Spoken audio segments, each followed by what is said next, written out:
I've been quite open about this around the office. I don't want this parks department to build any parks because I don't believe in government. I think that all government is a waste of taxpayer money. My dream is to have the park system privatized and run entirely for profit by corporations, like Chuck E. Cheese. They have an impeccable business model. I would rather work for Chuck E. Cheese. While the disdain Parks and Recreation's Ron Swanson has for government is played for laughs, his view of government being inefficient and a lousy place to work is shared by many Americans. But what if government inefficiency and employee dissatisfaction are, in part, because the software tools available to government employees haven't kept up with the private sector? What if Ron Swanson experienced government tools the same way he experienced bacon and eggs? Just give me all the bacon and eggs you have. Wait. I worry what you just heard was, give me a lot of bacon and eggs. What I said was, give me all the bacon and eggs you have. Do you understand? These are the kinds of questions marketing professionals may be asking themselves after hearing what Mary Drumond has to say. She's focused on being customer-centric in her marketing efforts, but her new market, local government, is often ignored. You'll be surprised to hear what happens when they're not. This week on Next in Queue, Mary and I discuss what it means to be customer-centric in marketing, the importance of voice of the customer data, the most cost-effective method of marketing today, astounding misconceptions about government workers, the unexpected cost of not investing in technology, and finally, Mary issues a challenge to marketers. Let's get to it.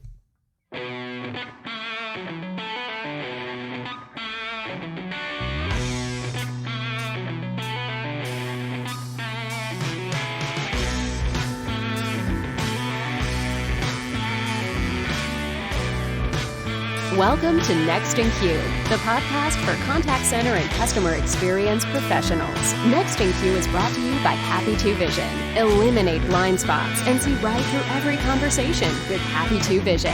Learn more at happitu.com.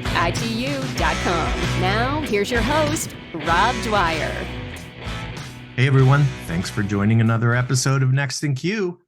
Today, joining me, I have a real podcaster in addition to a lot of other things, Mary Drumond. Mary, welcome to the show. How are you?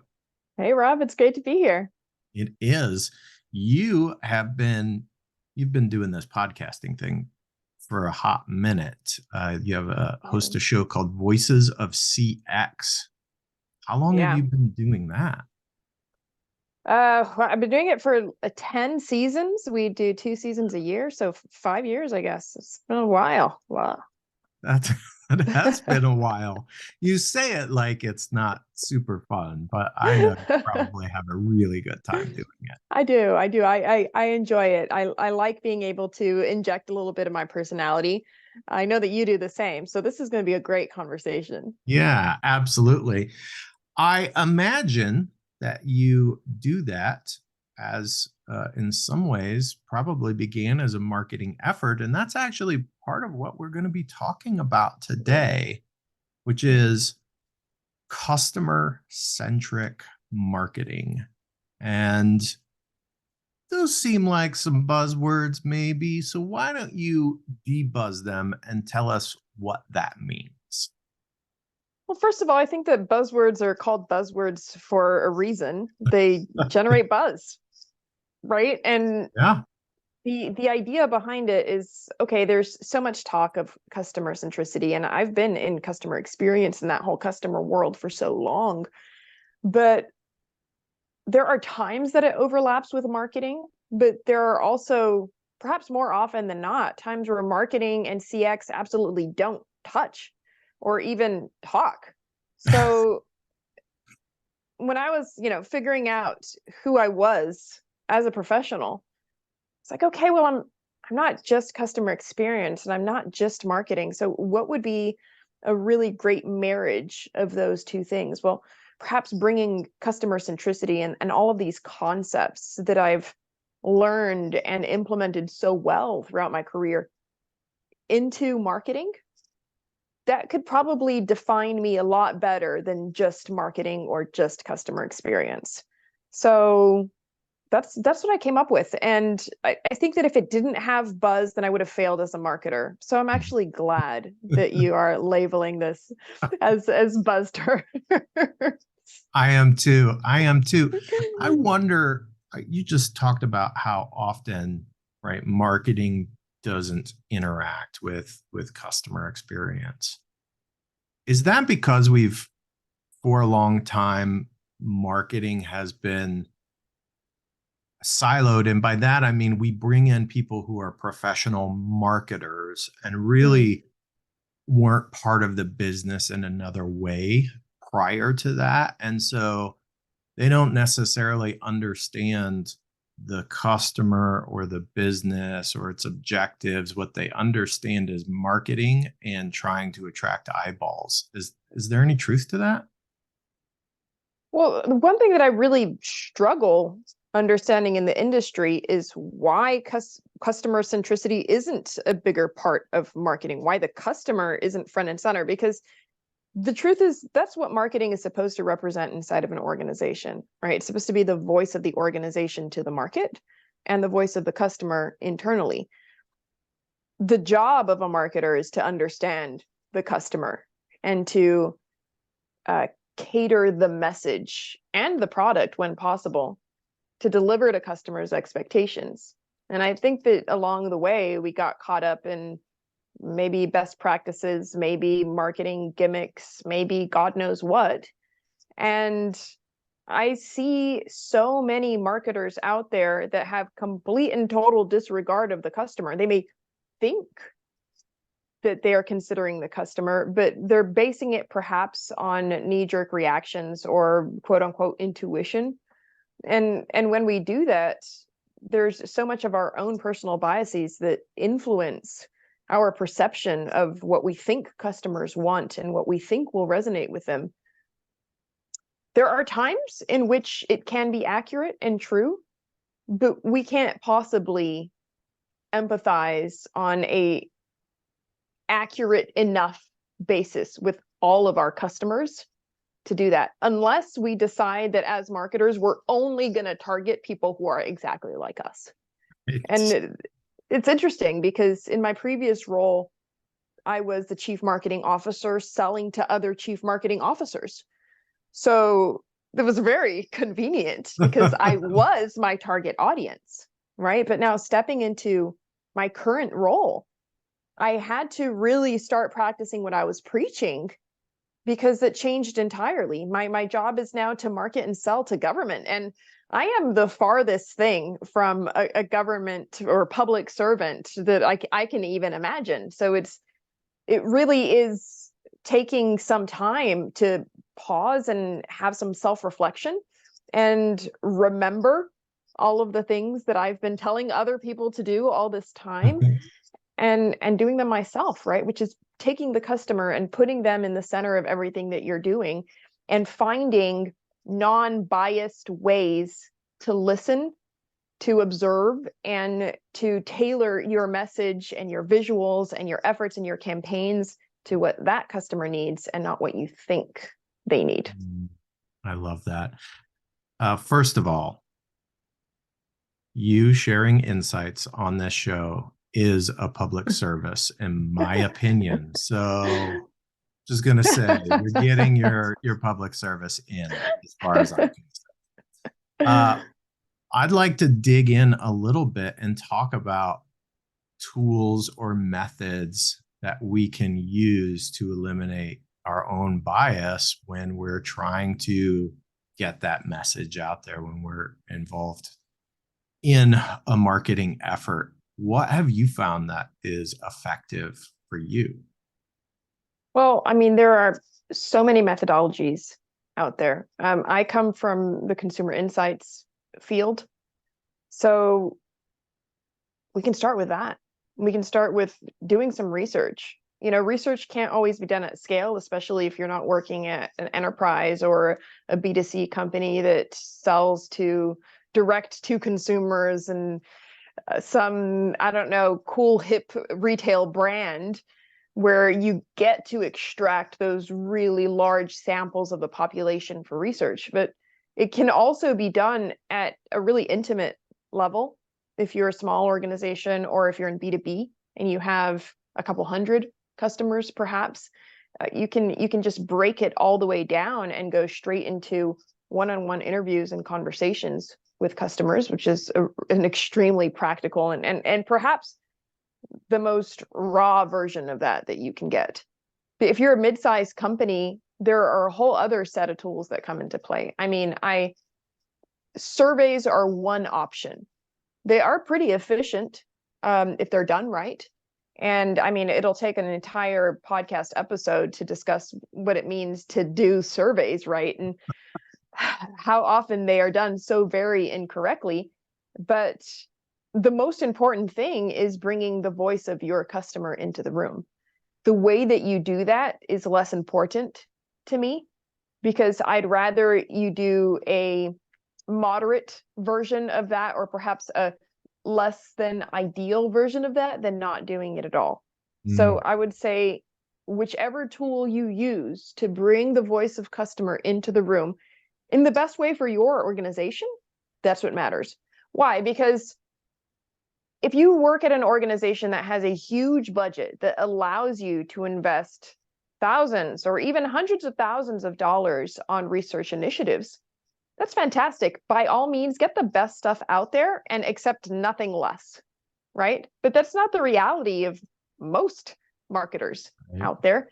That's not the reality of most people who are sitting at their desk trying to come up with creative ways and campaigns to speak to their customer in a way that resonates in the middle of so much noise that we have going on when it comes to marketing. I mean, the average American gets targeted by how many ads a day? It's insane. I'm saying how many because I don't actually know. So I'm just creating a blanket lot. statement there. The number is so a lot.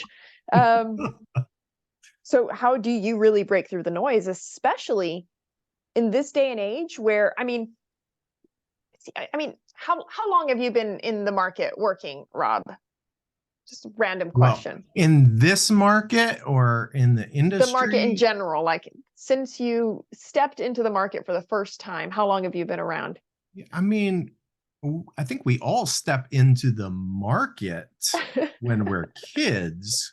Whether or not we're working in the market is a different no answer. Child labor here. That's not working in the market, right? I mean, I think I started working needing to market to get customers in really my very first job that was outside of service. So right out of college, right? I got into the mortgage business. I was a broker, and you had to find your own business. And so how do you do that? You do it through marketing. And so literally, I don't want to tip everybody off as to how old I am. That could be good or bad, but it's been 20 plus years. Same. And that's exactly what I was looking for. So 20 years ago, or we can half that, 10 years ago, when you were building marketing efforts, the most cost-effective way of doing that was through digital ads.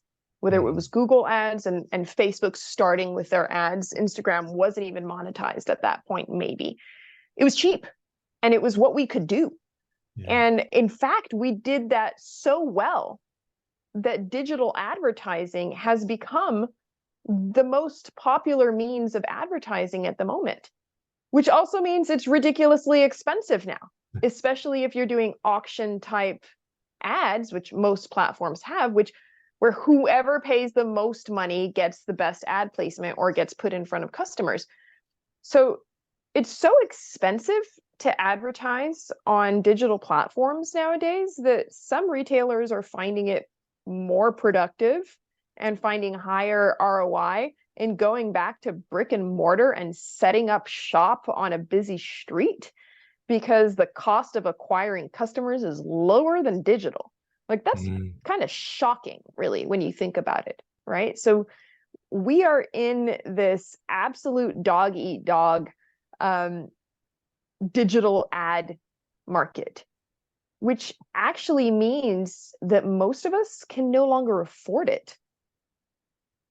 So what do you do? What do Yeah, you it's do? And the one way that you know how to market is all of a sudden no longer an option. You have to get creative. But yeah, it's funny if you try to advertise on Google or LinkedIn or Facebook, you can put together a great campaign, but at the end of the day, when you want it to be successful and you ask those platforms, how can we reach more people? How can we be more successful? They just say, "Hey, spend more, baby, spend more." in a shocking turn of events, they will tell you something like, oh, unless you're prepared to spend at least $5,000 per campaign, then you shouldn't even start. Like, Mhm. that's a Yeah. real um, suggestion that I got from LinkedIn when I was advertising on their platform. Don't even get started unless your starting budget is $5,000. And that seems like peanuts to a lot of marketers out there. But I do marketing for startups. Right. And guess what? Startups are not what they once were, in the sense that the last couple of years have proven that careless spending of marketing budgets is extremely unsuccessful, and it increases the price of the business significantly, shortening runway and making you lose credibility with your investors. Mm. So the days of experimentation with large marketing budgets, those are gone. And honestly, good riddance. Good riddance, because it was the worst thing ever. It was the worst marketing practice ever. You'd see people literally throwing money into ads and online campaigns, and you'd get these dismal results back, and they're like, well, I guess we should just throw more money at them, right? And there is no sustainability there. There's no organic growth. You're not waiting for the stickiness of the market to actually show you whether the wording is right, whether the placement is right. Again, a big shot marketer will tell you, just A/B test it. A/B testing isn't an accurate methodology for testing when you have less than 1,000 customers. And Mhm. there are so many organizations out there. I'm going to say that a large portion of companies in America don't have the necessary web traffic for proper A/B testing. We are not hitting the minimum threshold for accurate A/B testing, especially for our little campaigns. If you're a startup, or if you're a small business, or even a mid-sized privately held business, it's not even, I would say that it's a waste of time or money to try to A/B test everything that you're putting out. So, I mean, there's one more marketing best practice that we have to scratch from that list of what customer-centric marketing means. So as I've been spending more and more time in this market and digging into the root causes of why marketers are getting a bad rap, or why people don't trust the initiatives of marketers, it seems more and more clear that just walking into an organization and trying to follow a checklist of something that you read on an ebook for growth hacking, or oh, I did HubSpot University, so I know how to, it's what it truly, and not to poo-poo these initiatives because they're great, but marketing is so organic, and it has to change along with the market, right? That's Mm, essential to any marketer. And the market changes so fast, it so does. fast. And if you don't keep up, if you're not constantly on top of it, like constantly on top of it, then you get left behind in a heartbeat. Like the stuff that was working a year ago is absolutely useless nowadays. I mean, the pandemic itself was just like a huge wiper of slates, let's say, where all behavior that was used to form any sort of predictive analytics, that was wiped clean, and we started from scratch. So consumer behavior has changed, user behavior has changed. we have to change as marketers. We have to keep up. And the only way to do that is to constantly be in tune with everything that's going on. And when I say that, I'm not limiting that to, be on social networks and read the ebooks and go to the conferences. I also mean continual listening to your customers, because I am a B2B marketer, and I think you are too, right? Indeed. It's a lot less sexy to some degree. We can't all be on TikTok, even though maybe we would like to.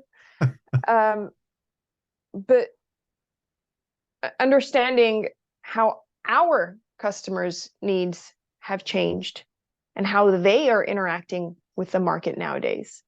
That's what I think our prime responsibility is as marketers. So I think that I may have answered your question a really long time ago or not at all, but wrapping it all up with a pretty bow is, regardless of the tools that you're using, the most important thing is to have that connection or have that channel with your customers so you can change along with them as they're changing.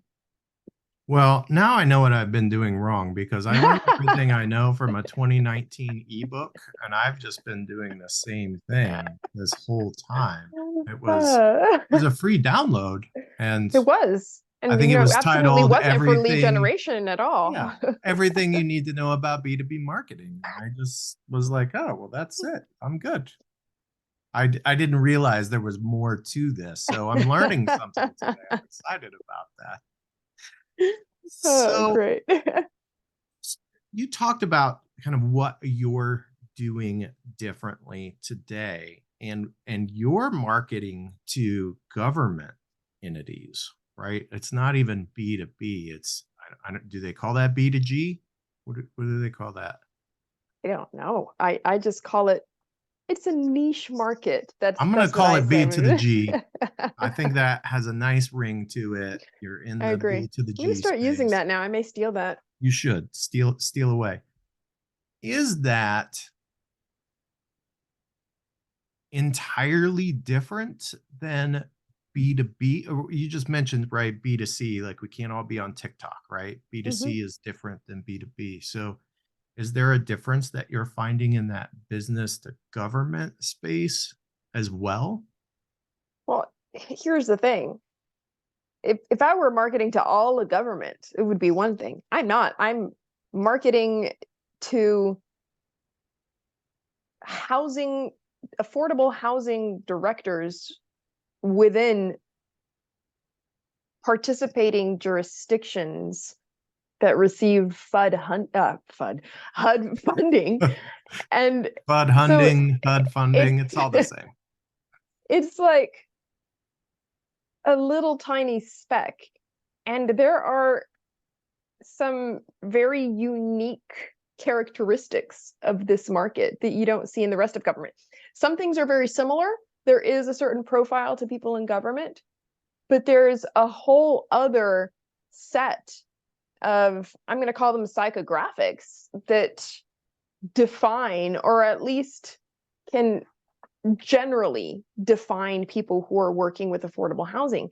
And that's who I am targeting right now. And while it's not entirely different from B2B in the sense that you really have to dig down to identify who your personas are and the message that you're crafting to them, the difference, I would say initially, is that government is rather ignored by the market.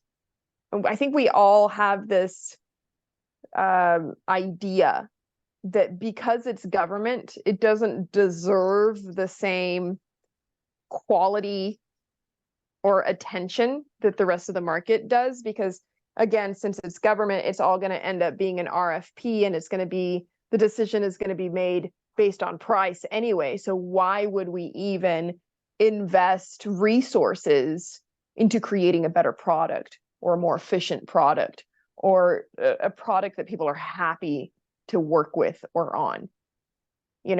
We end up thinking, oh, government is slow and inefficient, so let's build something that's slow and inefficient. They won't care. And the reason I'm saying this is because that's what I've been encountering in the market. The solutions or competing solutions seem to believe that it's okay to build subpar products for government. And as a crafty marketer, I fully intend to use that to my advantage, because that's not what we're doing, right? We're building a product that's cool. We're building a product that's not subpar to any SaaS platforms out there. You see, so my main rationale behind it is those people, those public servants that are on the platform that we provide, they have good UX in every other aspect of their lives. They're on the best apps. They have access to the exact same websites that the rest of us do. Right. They receive the same stimulus from the rest of the market that influences their perception of worth and value.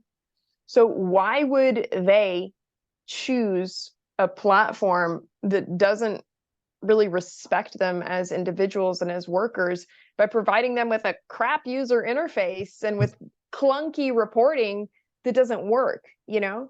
So it's interesting to me because it provides opportunity for entrepreneurs and business people who think past those easy entry gates, let's say. So anybody who has an opinion that public servants deserve as good a quality as everyone else, or even regards them with or upholds a standard of quality that you would do for the rest of the market, that alone is a huge differentiator, because in that market, that type of quality is scarce.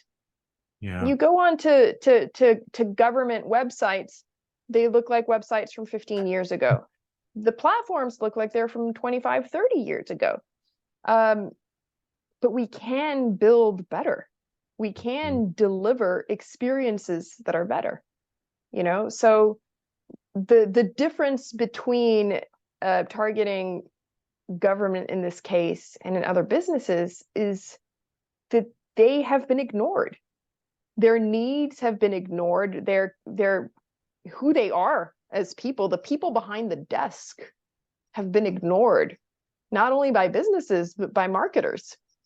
And by marketers that aren't interested in understanding the person behind the desk. And I'm interested in finding out who they are and what they want and what they need and what motivates them and what drives their decisions, you know? So it's been a fantastic experience to simply pull back a layer and discover who's on the other side. And it's surprisingly simple and easy to reach people. And I'll tell you why, Rob, and here's this a trade secret that I am revealing on a podcast. Public service, it's happening right now. Government is absolutely not over marketed to. So the saturation that other industries have with things like cold calling, cold emails, or LinkedIn requests, basic email marketing, all of those things are still a novelty. I have never seen this rate of email open rate in my life as a marketer. We're speaking somewhere along the margins of 40% open rate, 26% click-through rate on emails. Like I haven't seen this in years. Do you know what I mean? The other day we sent out an email inviting people to a webinar, and I'm used to kind of B2B space, whatever. We had 400 people sign up for the webinar within 2 days. We had 320 people show up for the webinar and participate. And I was like, this is beautiful. This is any marketer's dream, because all of these really, really low-hanging fruit, it's there. They are ripe to be plucked. And so what ends up happening is that the initiatives and the efforts that you put in, they actually come back. And that's really gratifying. And in MarTech, nobody cares about your thought leadership blog. And nobody cares about your social media posts. Nobody cares about your webinars. And in government, people care. They're genuinely interested if you have the right message. So, Yeah. if you take the time to just understand people, you can create an extremely efficient set of the same messaging that absolutely hits home, and it's beautiful. Yeah, I love that. So there's a few things there. You talked about how people view government as slow and Mm-hmm. inefficient. And I think in the US, that's by design, right? I mean, we've made government slow and inefficient with different levels of bureaucracy and committees and all of these things. But the tools that people use to actually accomplish the job, once everybody says, yes, let's do this, let's go, here's the money, they want to do it as well as anybody wants to do their job, Yes. whether they're in the private sector or the public sector. It's the trying to get the okay, which has to happen at 14 different levels. That's the slow and inefficient part. And but again, it's by design, right? Mm-hmm. We're talking about spending taxpayer money. And so by design, that decision to spend is slow because you want a bunch of people to weigh in on it. So I get that. But to your point, like they still want to do a great job. They're just like the rest of us. They're just trying to do things for the people in their community, whatever community Yes. that is, right? Yes. And they just want to help. And they want to do that best and most efficient way possible. And they want to use tools that actually work and look nice and are easy to use and deliver insights that they go, yeah, I can actually pull that up in 15 seconds instead of, well, I need to send a request for a report that'll be back sometime next week. Yeah. Absolutely. I was speaking at an event the other day, and I had someone approach me when I came down from the stage where I had mentioned the exact same thing about treating public servants with the respect they deserve. And he said, I worked in government for 40 years. And it pains me every time I see or hear someone so blatantly ignoring the person and the motivation behind that person choosing to work in government. So if we make the wild assumption that they are also people, okay, I know and that's woo, wild. and you just stop and think, would you want to work at a job that provides you with no gratification, with no accomplishment, with no reward? Absolutely not. Would not only that, if when you choose your job, if you're lucky, and if you're a millennial, you choose a job that inspires you, and you choose a job that you feel makes you important. And people who choose to work in government, they are very deeply motivated by social impact and community causes. And that's beautiful. Come on, these are the best of us. Let's think of that for a second. You get teachers, you get people who work in housing. I mean, okay, they do get frustrated with their job and with the red tape and all of that stuff, but deep down, they want to help. I mean, people don't choose to work in government because, I mean, it's so amazingly exciting, or I get to brag to my friends over cocktails that I work in exciting government. No. Right. So when you drill down into what motivated them to pick that role to begin with, it's most likely that they want to make a difference. And by forcing these people, I know that this is a bit of a stretch, but bear with me for a second, because I'm talking about software. So, I mean, okay, I don't also want to be a ridiculous person, but when you force a person to sit in front of crappy software for 8 hours of their day, 40 hours a week, and just live that hellhole of inefficiency, what does that do to their spirit? Yeah. When you're forcing people to create workarounds so that they can um, maintain compliance and not get sued or prosecuted for fraud because they made a mistake in a bad system, and you take away from the time that they could be spending helping someone get off the streets, or helping a single mom find a home, or helping low income families get better at their jobs so that they can move out of public housing and into their own homes. Like, we're taking away from that by forcing them to spend hours working on paperwork in bad software, or worse, even in manual processes, So maybe I'm being a little bit romantic. I don't know. But I do think that building software that helps people do a better job at getting families to have roofs over their heads, I actually think that's beautiful. I do too. And there are a couple of things that I think about.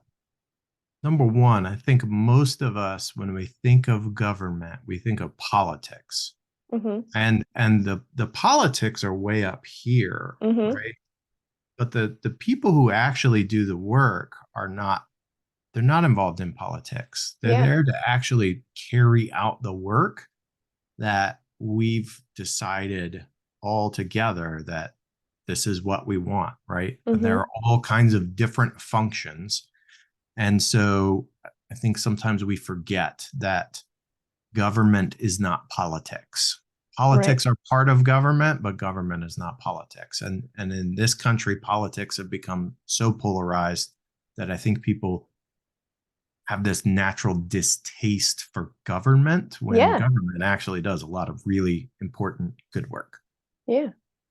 The other thing is, if you are frustrated with how long it takes to do something with government, it could be because they're dealing with crappy software and it takes them a long time, or they get frustrated, right? If you go in and Yeah. they kind of have a bad attitude, like, they may be frustrated with the tools that they've been given to do the job. Yeah. And so when, the private sector can say, hey, we've got this awesome stuff that's just for you, or it's awesome stuff that can help you do your job even better, that has a knock-on effect for all of us, quite honestly. Like, Yeah. those of you that complain about going to the DMV, like, ask to see the software that they're working on. You might go, oh, well, if I had to work on that all day, I'd be a little spicy too. Exactly. Exactly. And so, I mean, if you just consider employee experience here as a good motivator to have better software, and here's where it gets critical. So the US public service is like any other job. There are some cool benefits, yes, but other than that, there isn't really anything that's keeping you in public service other than your motivation of perhaps believing that you're doing good work to help the community. Mm-hmm. This is not the case for a lot of other countries in the world. So I'm originally from Brazil, and in Brazil, public servants have lifetime positions that they cannot be removed from unless it goes through, like, all the way to the Supreme Court to get somebody removed from a public position. It's done by public contest. So, and I know that a lot of places in Asia are like this as well. I think some others in South America, where you take a test, and it's a written test that assesses your intelligence and your abilities, sometimes having nothing to do with the job that you're actually applying for. But anyway, it's by public contest. And once you are in, you're in for the rest of your life. So people stay because of the pension, of the guaranteed job. No matter how good or how bad you are at that job, you still have a guaranteed job, right? So this is a motivator to continue working regardless of the software, regardless of the system, regardless of the red tape, regardless of the poor employee culture. That is not the case in the US. Right. The case in the US, people can leave, and that's what's happening. People are leaving. Like, you think the Great Resignation was only for restaurants and resorts and stuff like that? No, it hit government really hard because people don't want to feel like their souls are being sucked out of their body and into a piece of crappy software. You know, I swear. I mean, like, you I know, know. I mean, we have no tolerance for bad software as users. None. We're on an app. The first glitch of that app, or if we don't find a button where we think that button should be, we're Uninstall. gone. We're gone. You know, so all of a sudden having to be forced to use a system that's absolutely not intuitive, not user friendly, as complex as it can possibly be, and you have to be on that all day long, and all of your goals and your objectives and your quotas and everything rely on getting that system to work. I mean, that would be enough to make me quit my job, you know? So a huge problem that's happening is that it's the money that's being saved in not increasing the technology or the quality of the software is now being absolutely spent with employee turnover, because not only do people quit, it's hard to recruit new people Yeah, because people don't want to do absolutely. the job, you know? I think you've come up with a great Netflix movie opportunity, which Ooh. is an app that sucks souls out of people. I don't know exactly how this It's a plays horror out. film. We can get Jordan Peele to direct it. Yes, I would actually be the perfect person. I think there's something there. So I am going to let you run with that because Mm. you're the one who said it. I just want you to know that I think it could be trending on Netflix if it were a movie.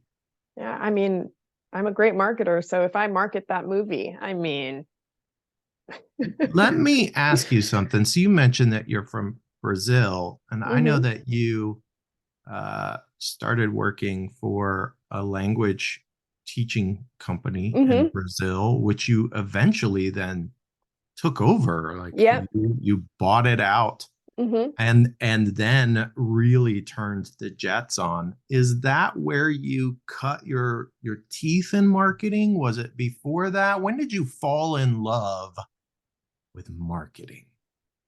You're absolutely right.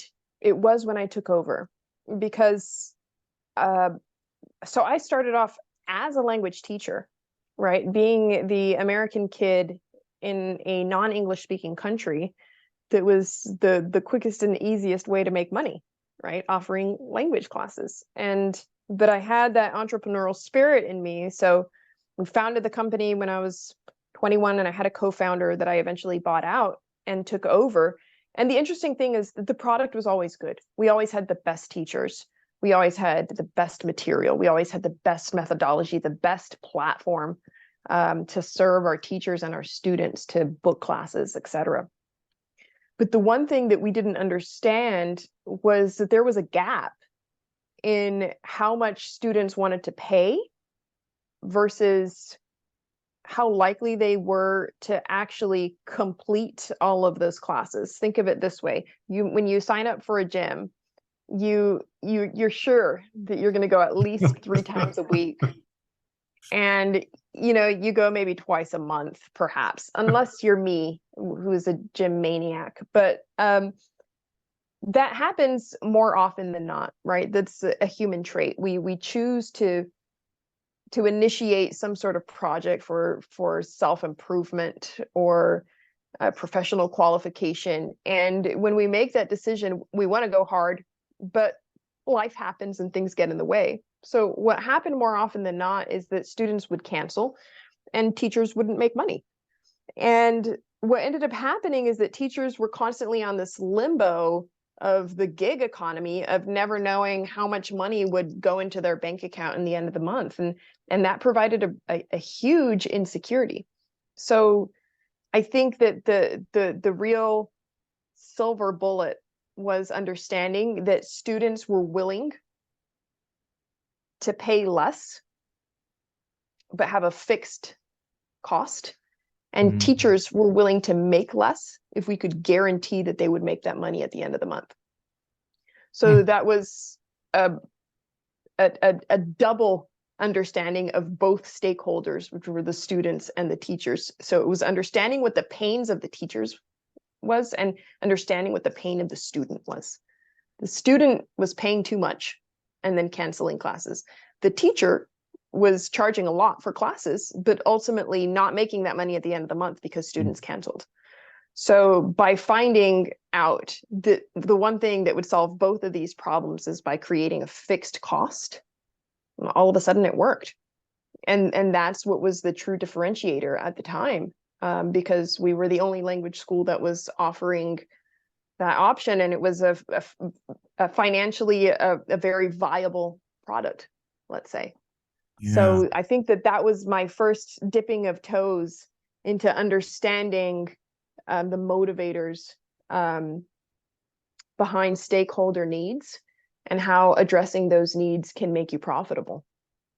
I love that. You know, it says a lot to the experience too, because part of the experience with any product or service is, right, I mean, unless it's free, which nothing's really free, but right, how we pay and what we determine are we getting a good deal, right? Is this a value for the money, or are we paying extra because it's luxury or whatever? But that piece of it is a part of the experience. And I love that you identified how you could tailor that to make yourself a market differentiator in just how you change the payment process, right? The methodology there. But I mean, you can tell me like, Mary, come on, you're just talking about the subscription model. I'm like, yeah, but I'm talking about it 15 years ago. Right. You know, like we Back weren't when in we the all had subscription cable economy 15 years ago. You know, it was something very different back then. And then here's one more example of changing with the times, Rob. You see, back then my idea was very innovative, so it caused a huge impact. Right now, that model is completely commoditized, and so it's no longer a differentiator at all. Right? If you're going to have this really cool idea, you pay one fee, one fee. Right? So again, if you want to make a difference and you want that to be a key differentiator that you can market properly, then you have to be ahead of those trends. I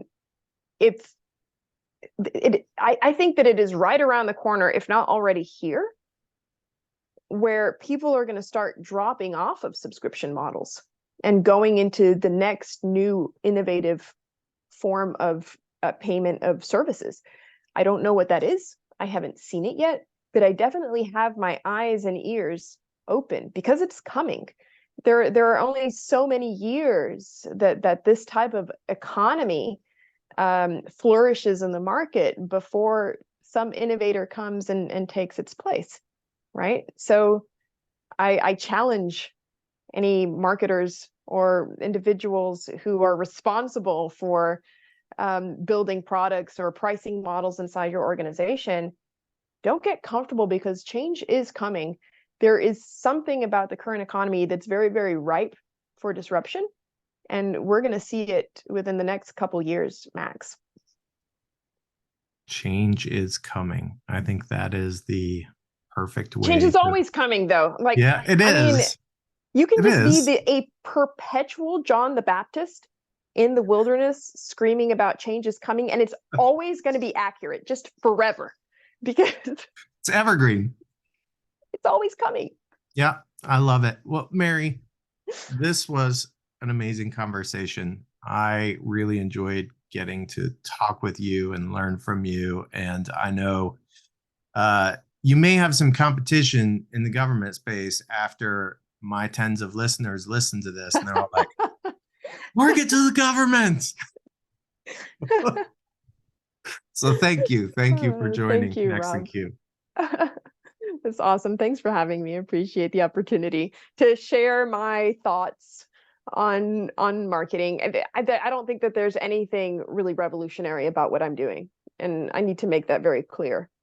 I just made a decision of what I believe in as a professional, and I'm sticking with it until the market changes and I have to change what I believe in. I think that's a good plan. Next in Queue is brought to you by Happy To and is produced by me, Rob Dwyer.